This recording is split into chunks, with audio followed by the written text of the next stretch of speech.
নমস্কার, গোল টেবিল পডকাস্টের বৈঠকি আড্ডায়, কিন্তু এটা বৈঠকি আড্ডা নয়, এটা মাঠের আড্ডা। আমি আর দেবজয়দা, আমি গৌরব, আমার সাথে দেবজয়দা। আমরা আবার চলে এসেছি বিবেকানন্দ যুব ভারতী ক্রীড়াঙ্গন থেকে।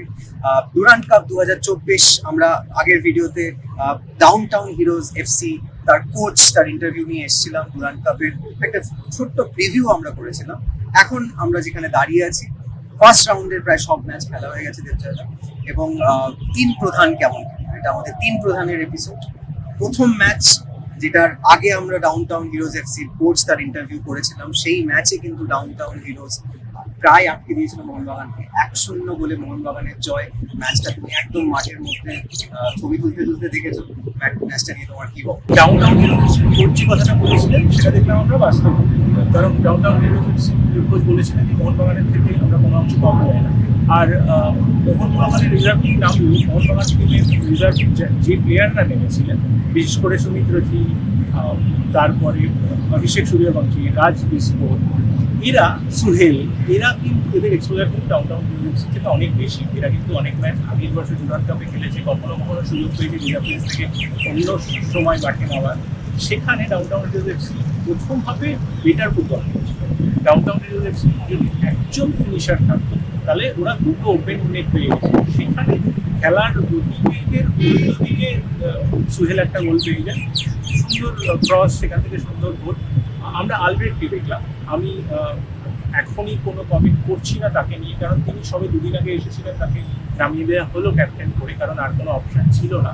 এবং আর একটা জিনিস মোহনবাগানের মতো টিমের কাছ থেকে একটু আমাকে হতাশ করেছে, যেটা হচ্ছে আমরা দেখলাম রিজার্ভ বেঞ্চে মাত্র 4 জন প্লেয়ার।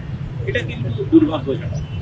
সেখানে মোহনবাগানের পরের ম্যাচে আমরা আশা করছি মোহনবাগানের ফুল স্কোয়াড, সবাই না হলেও বেশিরভাগ প্লেয়ার, কারণ মোহনবাগান দিবসের টিম আমরা দেখলাম মোটামুটি যারা এবছরে মোহনবাগানে খেলবে দিনই ছাড়া সবাই এসে গেছে।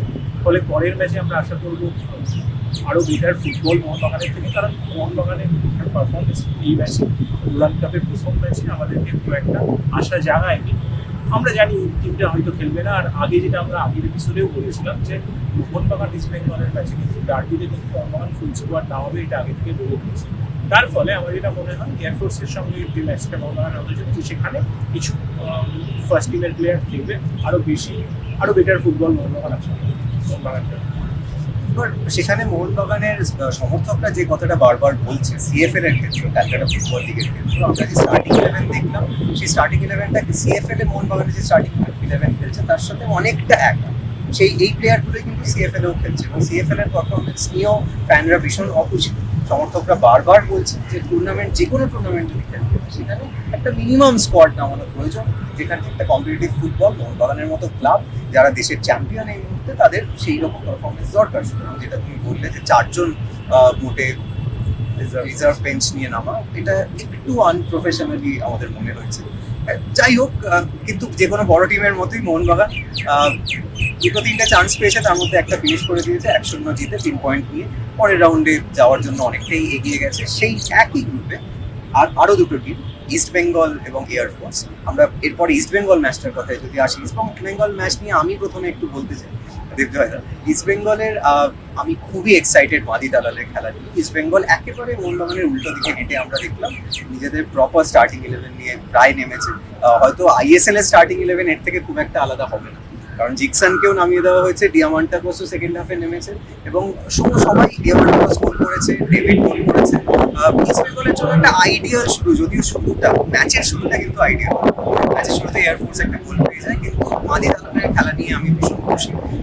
তাছাড়া মাদি দালাল নিয়ে আমি বলছি, যেভাবে মাঝমাঠ কন্ট্রোল করছিল, ডান দিক বাঁ দিক চেঞ্জ করে খেলছিল, মাদি দালাল সারা বাকি টিমের খেলা নিয়ে আমি বিশেষ করে তোমায় জিজ্ঞেস করবো, আবার সামনে থেকে এই ম্যাচটা দেখেছো, ডেভিডের খেলা সামনে থেকে কেমন লাগলো প্রথমবার?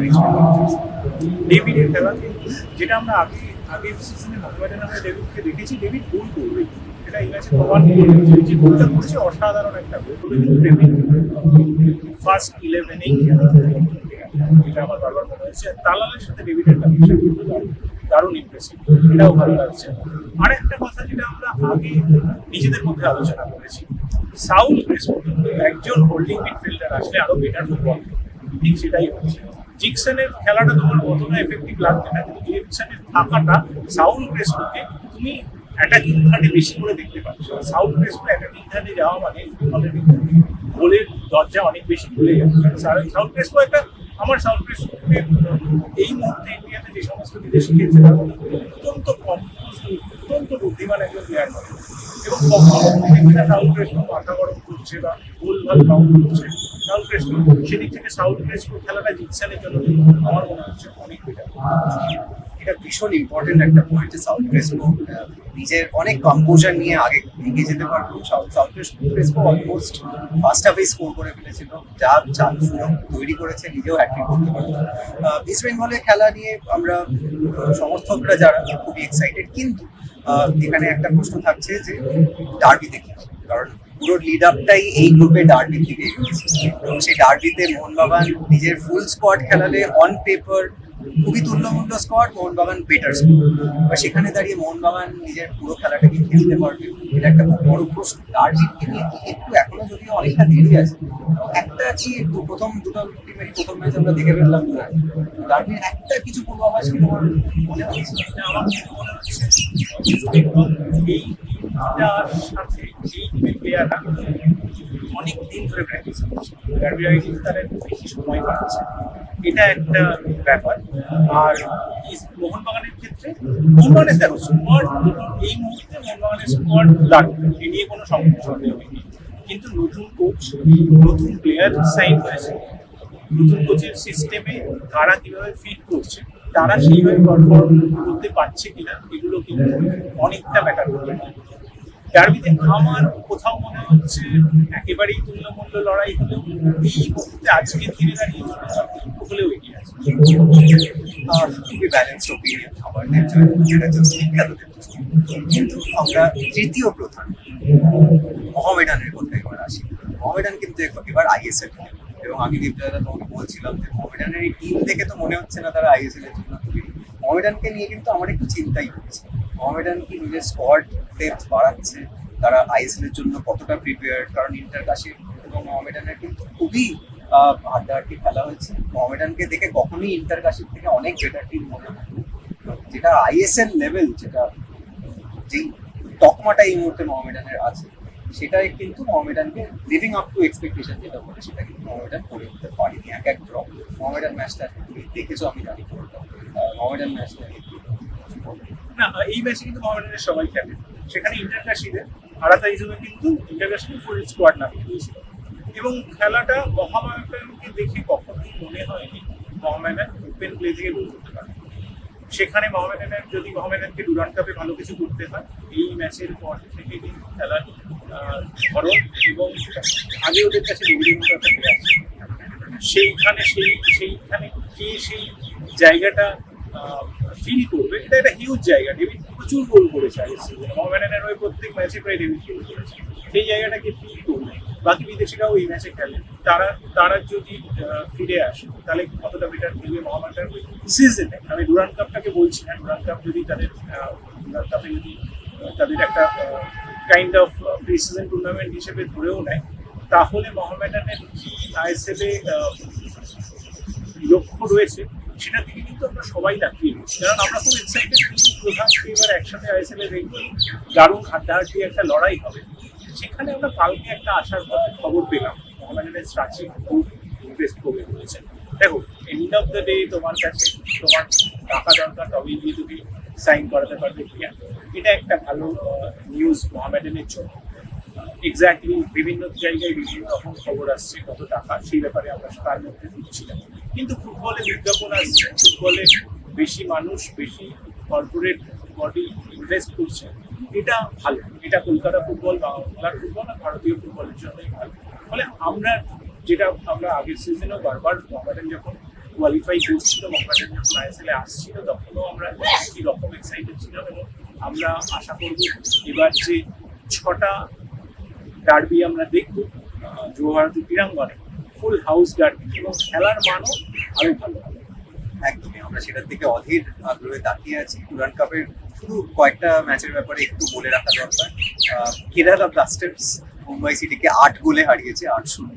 সুতরাং সেখান থেকে দেখতে গেলে একাডেমির টিম হিসাবে কিন্তু যদি মোহনবাগান মোহামেডান সবাই সেকেন্ড স্ট্রিং টিম নামিয়েছে আমরা ধরে নিই, এদের পারফরমেন্স ভালো, মুম্বাই সিটির মতো নয়। এছাড়া একটা খুব জরুরি খবর, আর্মি রেড তারা চেন্নাই এফসি কে 1-0 গোলে হারিয়েছে। সম্পূর্ণ একটা খুব বড় আপসেট। তাছাড়া মোটামুটি যে যারা এক্সপেক্ট করা হয়েছিল তারা জিতেছে। লিডারশিপের গোলটা অসাধারণ, মানে তুমি যদি ওই আর্মি রেডের সাথে চেন্নাই এফসির লিডারের গোলটা দেখো, তা কিন্তু এই এখনো দুরাত্মকের সেরা। চেন্নাইনের স্কোয়াড হবে সেটাও একটা ব্যাপার, কিন্তু তার সত্ত্বেও এটা আর্মি আর্ট ফোর্সেস টিমরা আমরা ছোটবেলা থেকে সেটা দেখেছি, তাদের কাছ থেকে সবসময় একটা দারুণ রেজিলিয়েন্স আর দারুণ একটা মোটিভেটেড পারফরমেন্স, যেটা আমরা সার্ভিসেসের হয়ে দেখেছি ওরা খেলেছে। সেরকম এরকম জয় কিন্তু ডুরান্ড কাপের জন্য ভালো, ডুরান্ড কাপের কম্পিটিটিভনেসটাকে আরেকটু বাড়াবে। এবং অবশ্যই আর্মির টিমগুলোর থেকে আমরা সেই রেজিলিয়েন্ট পারফরমেন্স দেখতে পাচ্ছি। শেষ আরেকটা ম্যাচের কথা না বললেই নয়, এই মাঠে কিন্তু যুবভারতীতে সুনীল ছেত্রী আবারও খেলেছেন। যে সুনীল ছেত্রী এখানে রিটায়ার করে গেলেন ইন্টারন্যাশনাল ফুটবল থেকে 70,000 মানুষের সামনে, তিনি 7টা মানুষের সামনে খেলেছেন আগের দিন বেঙ্গালুরুর ম্যাচে। তারপরেও কিন্তু আমরা ধোনি পেয়েছি, তার মধ্যেও আমরা ছেত্রীর নামে জয়ধ্বনি পেয়েছি। ছেত্রী একটা গোলও করেছেন, বেঙ্গালুরু 4-0 জিতেছে। আপনাদের সবাইকে অনুরোধ, আপনারা বেঙ্গালুরুর খেলা থাকলেও মাঠ বাড়ানোর চেষ্টা করুন, সুনীল ছেত্রীকে সমর্থন করুন। সুনীল ছেত্রী ডোমেস্টিক ফুটবলে আর কতদিন আছে আমরা জানি না, এই সিজনটা তো আছে। সুতরাং সব মিলিয়ে ডুরান্ড কাপ আস্তে আস্তে জমতে শুরু করেছে, জমে উঠেছে। আপনারা সবাই মাঠে আসুন, মাঠ বাড়ান এবং পিক্সেল স্পোর্টস এবং গোল টেবিলের চ্যানেল আপনারা ফলো করুন, আমাদের কভারেজ আপনারা ফলো করুন। কিছু কিছু ইন্টারভিউ আমাদের সামনে আছে, সেই ইন্টারভিউগুলোর দিকে নজর রাখুন। আমাদের সমস্ত সোশ্যাল মিডিয়া হ্যান্ডেল ডেসক্রিপশন বক্সে আছে, লাইক, শেয়ার, কমেন্ট, সাবস্ক্রাইব সবকিছু করে দিন যেগুলো করতে হয়। এবং আমাদের পরবর্তী এপিসোড আসা পর্যন্ত আমাদের সঙ্গে থাকুন।